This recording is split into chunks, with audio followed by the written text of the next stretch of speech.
오늘 우리에게 주신 하나님의 말씀이 있습니다. 요한복음 7장 25절부터 36절까지의 말씀입니다. 요한복음 7장 25절부터 36절까지의 말씀입니다. 찾으신 줄 알고 합독하며 나가도록 하겠습니다. 시작. 예루살렘 사람 중에서 어떤 사람이 말하되 이는 그들이 죽이고자 하는 그 사람이 아니냐? 보라, 드러나게 말하되 그들이 아무 말도 아니하는도다. 당국자들은 이 사람을 참으로 그리스도인 줄 아는가? 그러나 우리는 이 사람이 어디서 왔는지 아노라. 그리스도께서 오실 때에는 어디서 오는지 아는 자가 없으리라 하는지라.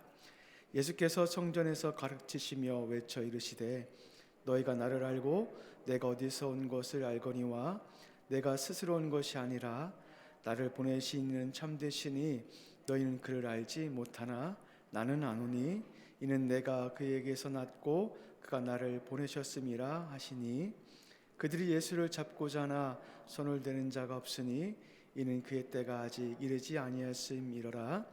무리 중에 많은 사람이 예수를 믿고 말하되 그리스도께서 오실 때 그 행하실 표적이 이 사람이 행한 것보다 더 많으냐 하니 예수께서 대하여 우리가 수군거린 것이 바리새인들에게 들린지라.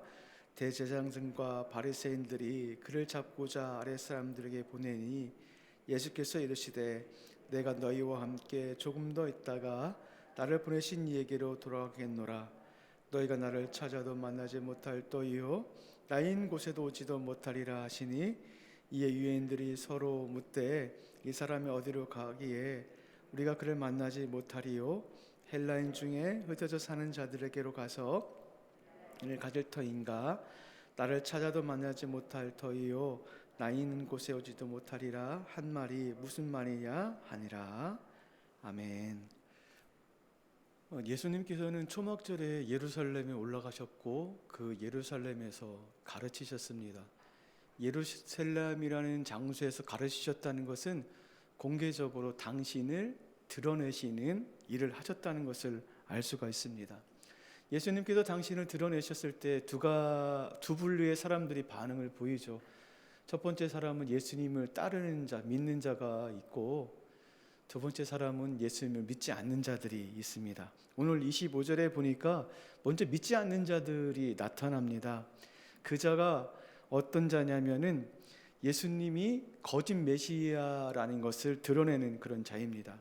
그 사람이 27절 말씀에 보니까요, 예수가 오실 때는 어디서 오는지 알지 못한다고 했는데 지금 자기는 예수가 어디서 왔는지를 알고 있기 때문에 그 예수님은 참된 메시아가 될 수 없다라고 주장을 하고 있습니다. 그러나 이 사람의 주장은 옳은 주장이 아닙니다. 잘못된 주장이죠. 이 사람이 예수가 어디 출신이라고 말하고 있는 것은 그 출신 지역과 육적인 아버지가 누구인지에 대해서 좀 알고 있는 것입니다. 그러나 이것은 잘못된 지식입니다. 왜냐하면은 이미 예수님께 성경은 미가서를 통해서 예수님께서 베들레헴에서 태어날 것에 대해서 말씀을 하고 있기 때문에 그렇습니다. 따라서 이들이 주장하는 것은 오히려 예수님이 참된 메시아라는 것을 반증하는 셈이 됩니다. 그러면 예수님은 이 사람들의 잘못된 알에 대해서 진정으로 알지 못한다라고 일침을 가격을 하십니다. 28절 말씀에 보니까 예수님께서 외치셨다는 말씀 무엇이냐면 아주 어필하시면서 강조하시면서 말씀을 하고 있는 겁니다. 우리 역시도 누군가에게 어필시키고 싶고 강조점이 있으면 목소리가 높여지는 것처럼 예수님께서도 지금 목소리를 높이시면서 지금 그 사람들에게 잘못된 지식이라는 것을 알려주고 있습니다. 그러므로 28절에 보니까 너희가 나를 알고 내가 어디서 온 것을 알거니와, 즉 그 사람들이 예수님의 육적인 출생지와 육적인 부모를 알고 있다는 것을 의미를 해요. 그런데 이 사람들이 알지 못하는 것이 있습니다. 그것은 무엇이냐면 그 다음 구절에 나오는데 그것은 무엇이냐면 바로 예수님께서 하나님으로부터 보냄을 받았다는 것과 예수님께서 하나님으로부터 나왔다는 것을 알지 못하는 거예요.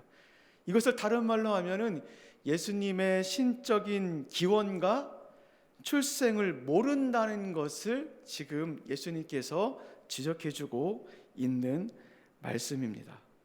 왜냐하면 만약 이것을 알았다면, 예수님께서 하나님으로부터 오고 하나님으로부터 출생했다는 것을 알았다면 이들이 예수님을 죽이려고 따라다니지 않고 오히려 믿는 역사가 나타났을 것이기 때문에 그렇습니다.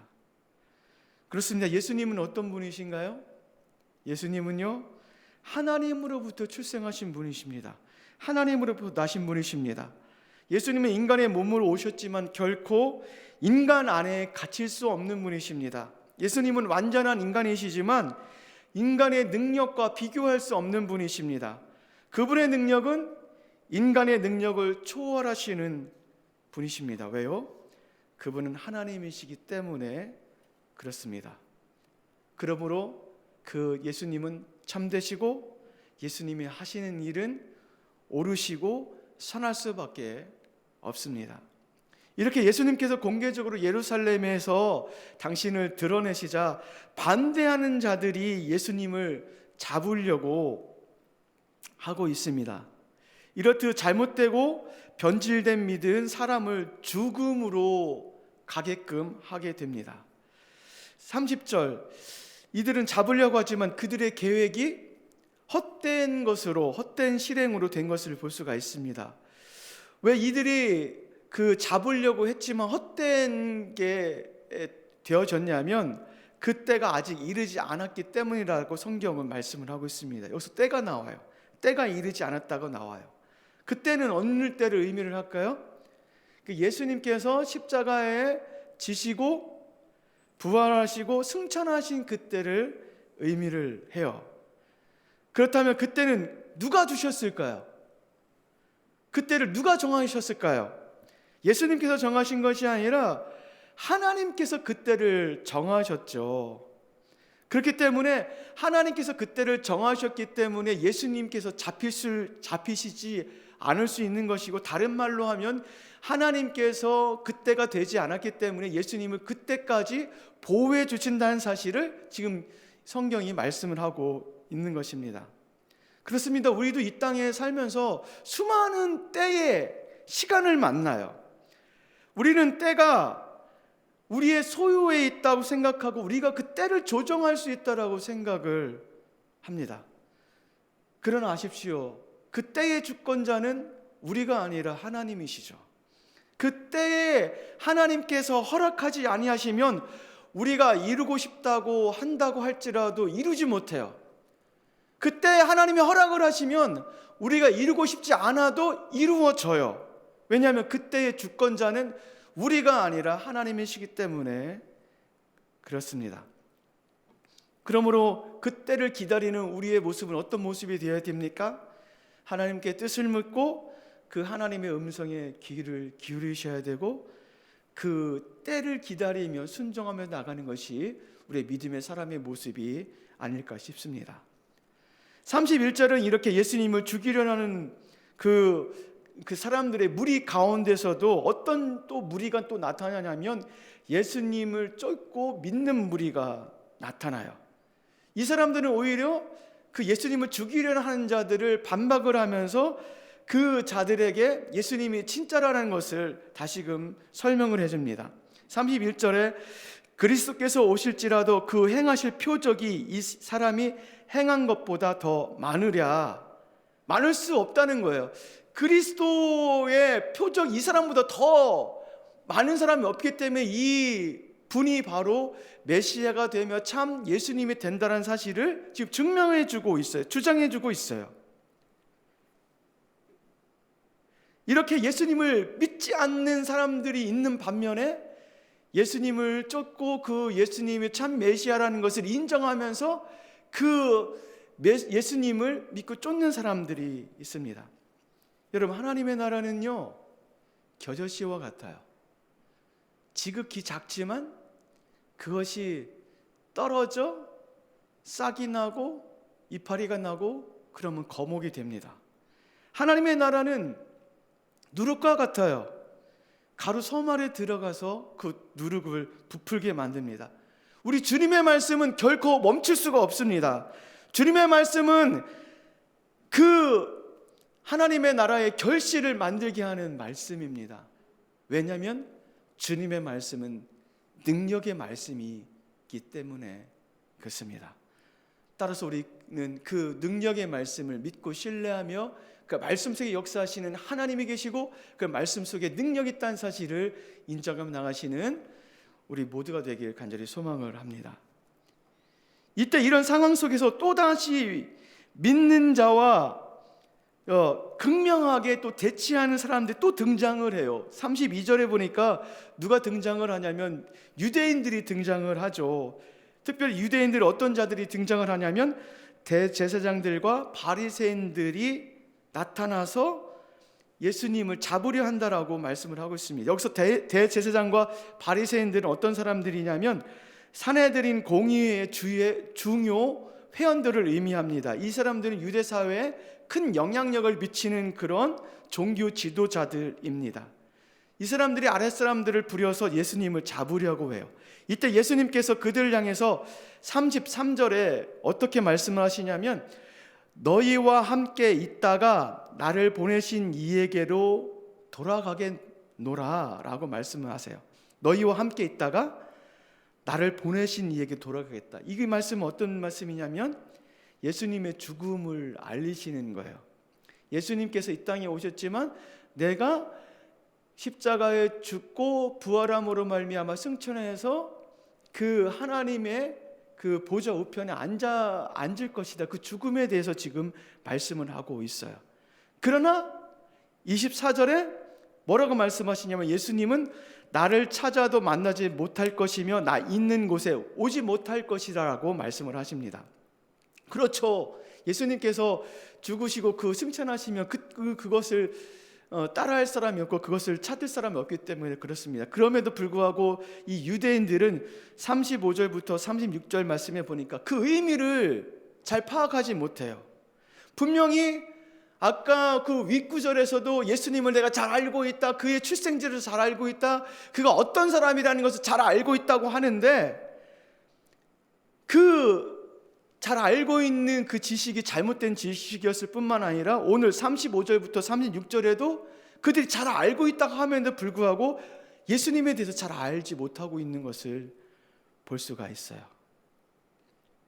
우리 사랑하는 성도 여러분, 예수님을 아는 것이 되게 중요하죠. 저는 신앙생활을 하면 할수록 신앙의 연수가 가면 갈수록 깨달아지는 게 있습니다. 그것이 무엇이냐면 예수님을 알긴 아는데 알면 알수록 더 예수님을 모른다는 생각이 들어집니다. 요즘 요한복음을 묵상을 하고 있죠. 요한복음의 가장 중요한 핵심은 그리스도가 누구신가에 대해서 우리에게 계속해서 알려주고 있어요. 알면 알수록 잘 모르겠어요. 분명히 예수 그리스도에 대한 확신이 있음에도 불구하고 때로는 그 예수님이 너무 멀게만 느껴질 때도 있고 예수님이 누구인지를 잘 파악하지 못할 때가 종종 있습니다.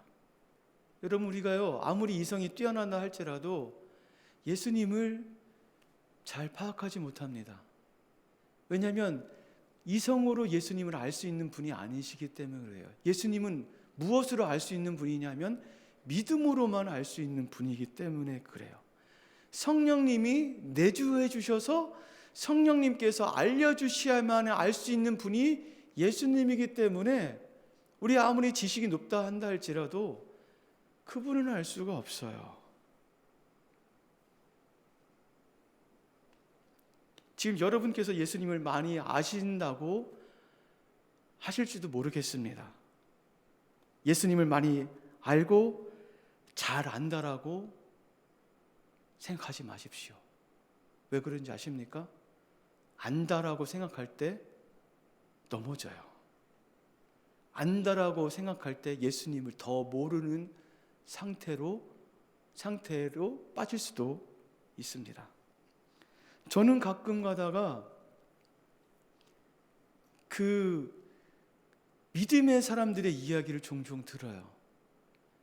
글자도 모르고 성경도 모르시는 그 분이 그 믿음의 생활 가운데 굳건한 믿음으로 그의 삶을 살고 그것으로 말미암아 결실을 맺고 끝까지 믿음의 싸움을 싸우다가 돌아가시는 분들을 종종 뵙고 만나게 됩니다.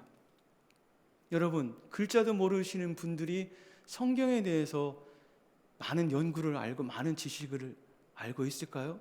근데 그 믿음이 어디서 나왔을까요? 저는 결코 어느 신학자들보다들이 흉내내지 못하는 믿음이 그분들의 가운데 있다라고 생각이 되어집니다. 그분들의 믿음은 깊이 성경을 연구해서 나오는 믿음이 아니에요.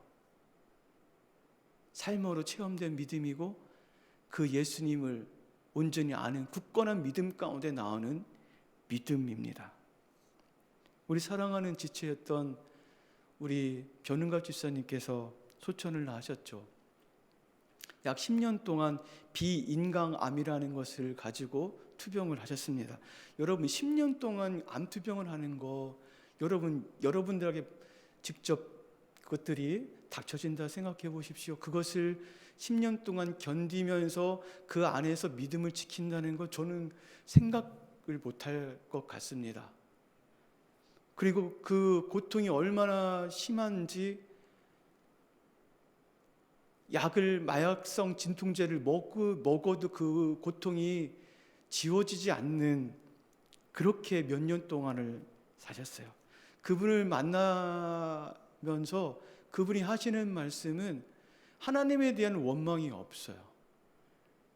계속해서 나오시는 말씀이 어떤 말씀이냐면 주님이 하셨고 주님이 하실 것이고 주님이 계속 그 말씀을 하세요. 여러분 어디서 그 믿음이 나올까요? 그래서 저는 기도 제목이 바뀌었어요.